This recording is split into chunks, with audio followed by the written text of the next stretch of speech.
Hey, Clean Impact team. Hope you're having a fantastic day. You know, it is really heartwarming and humbling to know that we are part of the world's greatest cleaning team. And it's also super humbling knowing the impact that we are having on our community and the families that we serve and our families. You know, it's all part of this big ecosystem. As we're keeping those around us safe and healthy, it inevitably makes us safer and healthier. And plus the pride that we get for knowing that we are such an intricate part of keeping people safe and healthy has got to make us feel good. I know I'm super proud every time that I put the Clean Impact swag on, knowing that our customers look at us different than other cleaning companies, knowing that our community looks at our team of professionals differently than they do the other companies because they know that we care. They know that we're going to be in there taking care of their business, in there taking care of their health, and making sure that they can go home comfortable, knowing that they're not going to be bringing germs and funk home to their families. That in turn is going to keep germ and funk away from our families. It's an extremely gratifying experience knowing that we're part of this, knowing that we're part of being our best. Guys showing up every time with a great attitude, knowing that we are having this impact on a community is something that elevates us above the rest of the riprap. It allows us to be our personal best and have meaning behind the actions that we're doing. Having meaning behind the things that we're doing is extremely important in order to get the overall wellness and our capacity in our brains to know that we're great. Guys, giving it our best is extremely important. And we're going to come into a point right now with winter months coming that giving it our best is going to be vitally important to keeping our customers happy. And to keeping our jobs and our life a little more sane, we need to follow a proper procedure and practice to make sure that that salt that is going to be coming, comes every year, that we keep that salt contained and handled in a sense that allows us to manage it so we're not killing ourselves and going stressing out over the fact that we can't get these swirl marks off the floor. So let's go over a couple of the basics about getting rid of salt, right? You know, what happens whenever we put salt in water is it doesn't disappear, it just evaporates and it turns emulsifies, which means the salt becomes part of the water. Just like dirt and stuff becomes part of the water, it emulsifies. And it doesn't just disappear. Like I said, it's not a magic trick. It didn't just go away.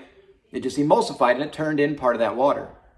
So the first thing we have to do whenever we're doing a proper mopping of salt is we have to make sure that we are vacuuming up all the salt, sweeping up all the hard floors and vacuuming up all the entry mats. Sometimes you got to flip that entry mat over upside down and hit it with the back of your broom and knock some of that salt out of there. Because if you look at the science behind a vacuum cleaner, whatever it's running on that rug, it creates a micro earthquake.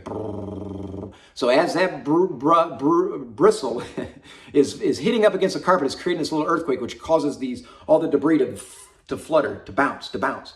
And when it's bouncing, that allows the vacuum to suck it up and get it out of there. So if our vacuums are not working properly, it's not creating that little micro earthquake, allowing those particulates to bounce to get sucked out, we're not going to do a good job of getting that up. So we have to make sure, first off, that we're prepping the floors, we're sweeping, we're vacuuming. The rugs, we're vacuuming them very well, or we're turning over and beating them off. And most importantly, we got to make sure that we have our vacuums are in great shape. Checking the bags. If it's anything more than, if it's getting half full, that bag's half full, it's almost time to change that baby out. Checking our brushes, turning it upside down, make sure there's no obstructions in there. Pulling out our hose, turning it on, checking our hand, sucking it up against our hand to make sure it has suction. If it doesn't, there's something blocking it. There's very few things that can happen to a vacuum cleaner. And the most things that happen that cause it not to work is being plugged up. Super simple. Check the bottom of the hose, make sure there's nothing stuck in the hose, make sure there's nothing stuck in your wand. At the bottom piece, at the bottom of it, there's that little port. We go back and watch our video on vacuum maintenance. There's that port. Make sure there's nothing stuck up in there. Second thing that can happen is we can run over our cords, which we all know is very preventable. We just have to pay attention to what we're doing. Okay, so now we've talked about getting the salt out of the office. So now we can start mopping. Again, if we let that salt on the floor and we start just going there mopping, our water bucket, or mop bucket is going to be full of salt. So as we're mopping, we think we're getting all clean and all fancy, and we're putting these nice swirl marks in there. And when we come back, that emulsified salt is going to make little tiny deposits all over your floor. So all those swirl marks are going to be highly visible. So what we have to do is we have to make sure that we're changing out our mop water frequently.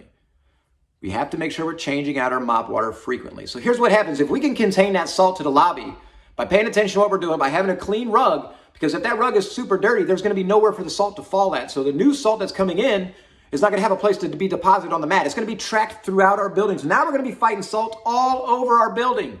If we don't take the time to vacuum up our rugs, there's no place for the salt to go. It's going to be tracked all over our building, which is going to make our jobs tougher. So now we have emulsified salt and salt chunks, 100 feet away from the front door. That does not make our lives any easier. Does not make our lives any easier. And when we're the best, we train and we practice on being the best and finding the best ways and most efficient ways through processes and practices. We can get better. We can be better. We can make this not such a big headache. So remember, prep your floors, vacuum, sweep all the salt we can off the floors. Wring your mop out really dry. It's called a light mop. Wring that water out really dry of your mop. Just keep wringing it out. Twist it, wring it again, push down on it. Then we want to make sure that we're changing our mop water out frequently.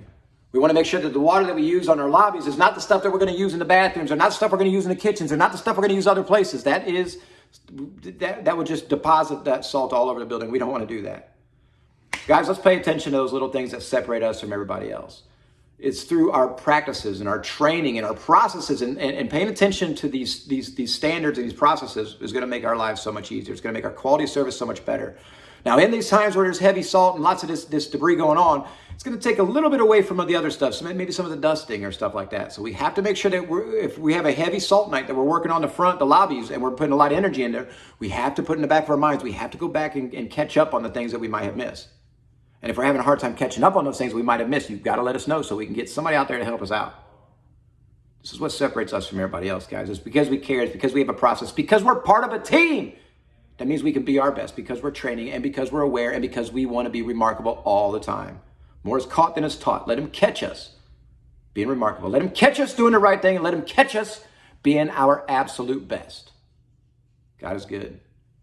If y'all need anything, please feel free to reach out to us. I hope y'all have a fantastic day. Thank you so much for being part of this. Talk to you soon.